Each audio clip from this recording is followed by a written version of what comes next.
Bura təkcə xəritədə yox, zamanın içində də itmiş bir ölkə kimi görünür. Bozqır səssizliyi, at belində fətlər, Çingizxan əfsanəsi və bu gün hələ də çadırda yaşayan insanlar. Bu dəfə sizə dünyanın ən qəribə təzadlarını birləşdirən ölkədən danışacağam. Hazırsınızsa başlayırıq. Mavi səmanın altında gizlənmiş Monqolistan bizi gözləyir.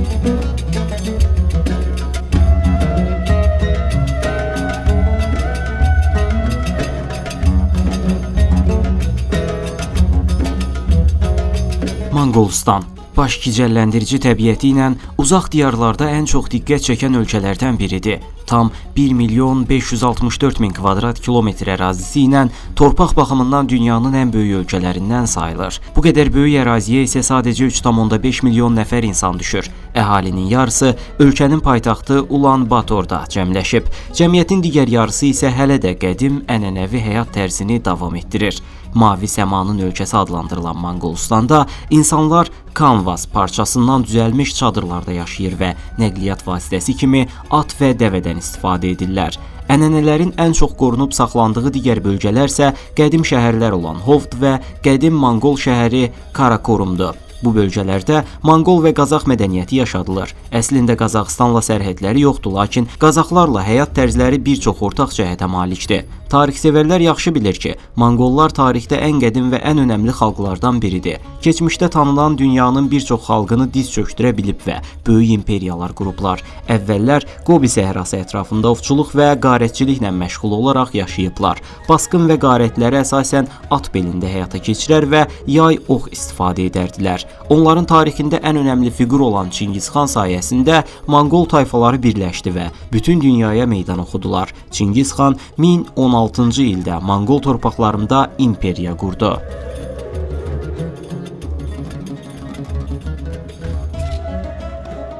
Bu dövr ərzində Roma, Türk, Ərəb və Çin sivilizasiyaları ilə savaşlar apardılar və tarixdə unudulmaz fətlərə imza atdılar. Lakin 17-ci əsrə gəldikdə Çar Rusiyası tərəfindən nəzarət altına alınmaq istənilən ölkə torpaqlarında uzun illər Rusiya və Çin arasında müharibələr yaşandı. 1912-ci ildə Monqollar müstəqilliklərini elan etsələr də, Çinlilər zaman-zaman ölkəni işğal etməyə davam etdilər və kommunizmi yaymağa çalışdılar. İkinci Dünya müharibəsindən sonra isə Monqol Xalq Respublikası quruldu. Ölkədə ilk çoxpartiyalı seçkilər 1990-cı ildə keçirildi. Orta əsrlərdəki qızıl dövrlərdən sonra Monqolistanda ciddi tənəzzüllər başladı və hazırda demək olar ki, heç bir sahədə dünya gündəminə gəlmirlər. Sanki öz qabıqlarına çəkiliblər və dünyadan qopub şəkildə yaşayırlar. Bugün Monqolistandakı həyat əsasən 5 bölgədə öyrənilir. Hər il bölgə fərqli bələdiyyələr tərəfindən idarə olunur. Məsələn, mərkəzi bölgə paytaxt Ulan Batoru və ən çox turist qəbul edən Arkanqay bölgəsini əhatə edir. Səhralıq zona kimi tanınan Qobi isə ölkənin cənub hissəsində yerləşir. Qərbi Monqolistanda isə Uvs gölü və Tovanbog dağları ilə əhatə olunub. Digər bölgələr isə şimali və şərqi Monqolistandadır və bu bölgələr digərləri ilə müqayisədə daha az populyardır. Xəritə üzərində baxsaq, bu ölkə Şərqi və Orta Asiya torpaqlarına ayrılıblar və heç bir dənizə çıxışı yoxdur. Ölkənin şimalı Rusiya ilə cənub, şərq və qərb tərəfləri isə Çin Xalq Respublikası ilə əhatə olunub. Quru iqlimə sahib olan Monqolistanda yaylar uzun və günəşli keçir. Qışda isə hava dondurucu səviyyədə soyuq ola bilər. Elə hallar olur ki, qış aylarında hava temperaturu -40 dərəcəyə qədər düşür. Buna görə də Monqolistana qısa müddətli səfər üçün ən ideal dövr iyul-avqust ayları arasındadır. İldə təxminən 250 gün günəşli keçir. Bu səbəbdən ölkəyə gedərkən ultrabənövşəyi şüalara qarşı qoruyucu geyim və aksesuarlar aparmağınız çox önəmlidir. Çünki ölkədə yalnız istilər deyil, güclü küləklər də müşahidə olunur. Qobi səhrası ətrafında isə temperatur 50 dərəcəyə belə çata bilir. Monqolistanın mədəni quruluşuna yüngül bir baxış yetirsək, bu ölkədə dini rituallara və qaydalara olduqca böyük əhəmiyyət verilir. Onsuz da bir çoxunun ata-babalarının ənənələrinə bağlı yaşamağı seçdiyini bildiyimiz üçün bu təəccüblü deyil. Buna görə də ora səfər etdiyimiz zaman ilk diqqət etməli olduğunuz məqam Monqolların inanclarına hörmətlə yanaşmaq və onların qaydalarına sadiq qalmaq olmalıdır. Məsələn, bir ritualla qarşılaşdınız və ya axşam yeməyinə dəvət edildiniz. Qonaqlıq zamanı qeyri-adi davranışlar etsəz, buna inciyərlər və sizə qarşı soyuq münasibət göstərə bilərlər. Çünki bugün insanlıq əsasən qərb həyat tərzini mənimsəyib və şərqin bozqır mədəniyyətindən uzaqlaşıb. Buna görə də Monqolistan qərb mədəniyyətindən xeyli uzaq bir ölkədir. Məsələn, onlar onlara bir şey uzatdığınız zaman onu mütləq sağ əlləri ilə və ya ovuc içi açıq şəkildə alırlar. Bu qayda içki içərkən də keçərlidir. Əgər sizə yemək və ya hədiyyə təqdim edilərsə, bunu geri çevirmək son dərəcə kobud davranış sayılır. Çünki onlar malik olduqları şeyləri çox dəyərli hesab edirlər və özləri üçün qiymətli olan bir əşyanın qarşı tərəfdən də eyni münasibəti görməsini istəyirlər. Digər tərəfdən, Monqolistanda birini gördükdə salam verməyiniz mütləq gözlənilir. Birinə fit çalmaq isə heç xoş qarşılanmır və yaşlı insanların arxasınca getməyiniz tövsiyə olunur. Həmçinin müqəddəs hesab etdikləri dəyərlərin önündə deyil, arxasında durmaq lazımdır.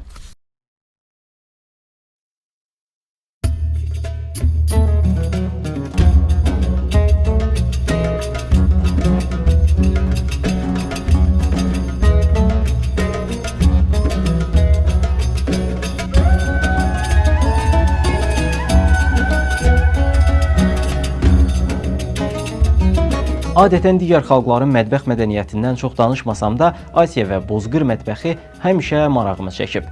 Monqol mətbəxində əsas qida təbii ki, ət sayılır və bu onların ən başlıca qida mənbəyidir. Ən çox qoyun əti yeyilir və bu Monqol ənənəvi yeməkləri arasında önəmli yer tutur. Bundan başqa at əti və öküz əti də istehlak olunur. Bu ət yeməkləri adətən düyü, kartof və soğanla birgə hazırlanır. Lakin süfrələrində yaşıl tərəvəzlərə nadir hallarda rast gəlinir. İçki olaraqsa paytaxt Ulan-Bator ətrafında insanlar daha çox Çin və Koreya markalı pivə növlərinə üstünlük verirlər. Lakin onların ənənəvi içkisi Monqol arağıdır. Ölkədə spirtli içki içmək yaşı minimum 21-dir və restoranda hesab gətirildikdə sizdən əlavə olaraq ümumilikdə 10% xidmət haqqı tutulur. Bu 10%lik əlavə ödəniş bəxşiş və ya servis haqqı olaraq hesab olunur. Bugünkü Monqolistan ərazisində əhalinin əksəriyyəti Tibet buddizmini qəbul edib, amma ölkədə yaşayan Qazax mənşəli müsəlman azlıqlar da var. Azlıq dindar sırasında isə xristianlıq və şamanizm yer alır. Ölkədə demək olar ki, hər kəs Monqol dilində danışır, lakin qərb bölgəsində Qazax dili də yayılıb. Öyrənilməsi xeyli çətin olan Monqolca dilinin özünə məxsus tələffüz forması var. Sovet İttifaqı ilə uzun müddətli münasibətləri olan Monqolların əksəriyyəti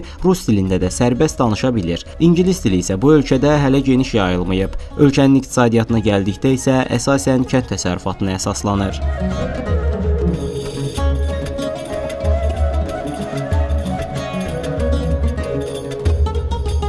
Digər mühüm iqtisadi fəaliyyətlərdən biri isə mədənçilikdir. Əhalinin təxminən 30%-i maldarlıqla məşğuldur. Lakin bu sahələr qlobal miqyasda yetərincə gəlir gətirmədiyi üçün ölkənin ümumi gəlir səviyyəsi aşağıdır. Bu səbəbdən Monqolistan qazanc üçün əlverişli ölkə deyil. Həm iqtisadiyyatları inkişaf etməyib, həm də həyat tərzləri olduqca sadə və sakitdir. Digər tərəfdən Ulan-Bator şəhərində havanın keyfiyyəti son dərəcə olduqca çirkli səviyyədə qeydə alınıb.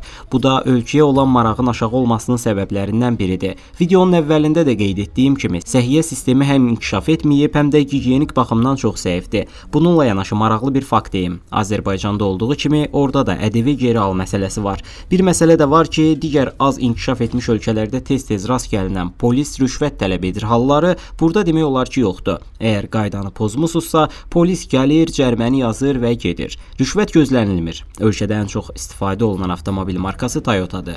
Bozqır həyatında isə toylar əsl bayram havasında keçir. Monqol güləşi, at yarışları və qonaqlara verilən hədiyyələrlə dolu bir şənlik olur. Uşaqlara hələ 5 yaşında at minmə öyrədilir. Ən böyük milli bayramsa Nadan festivalıdır. Bu müddət ərzində ölkədə ümumi tətil elan olunur. Əgər bu festivala təsadüf etsəniz, köhnə dövrlərə aid geyimlərdə küçələrdə gəzən insanlarla rastlaşarsınız. Digər böyük bayram olan Qızıl Qartal festivalında isə dünyanın ən məşhur qartal ovçuları bir araya gəlir və Qazax oyunları nümayiş olunur. Qısacası, tarixə marağınız varsa, məşhur Monqolların nəslini görmək istəyirsinizsə, Bozqır həyatını kəşf etmək arzusundasınızsa, Monqolistana gedə bilərsiniz. Amma daimi orada yaşamaq üçün Monqolistanı tövsiyə etmirəm, çünki əminəm ki, bir müddətdən sonra darıxacaqsınız.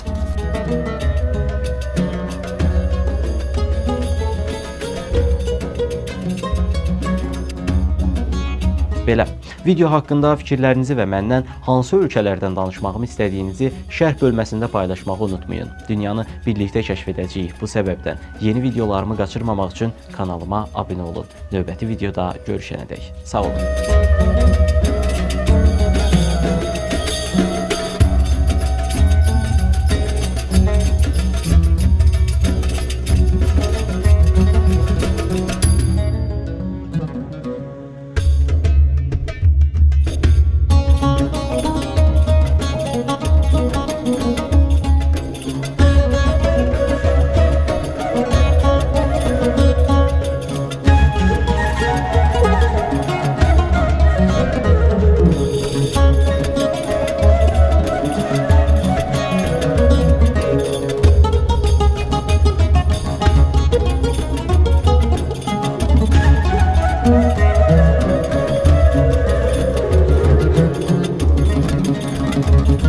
olsun.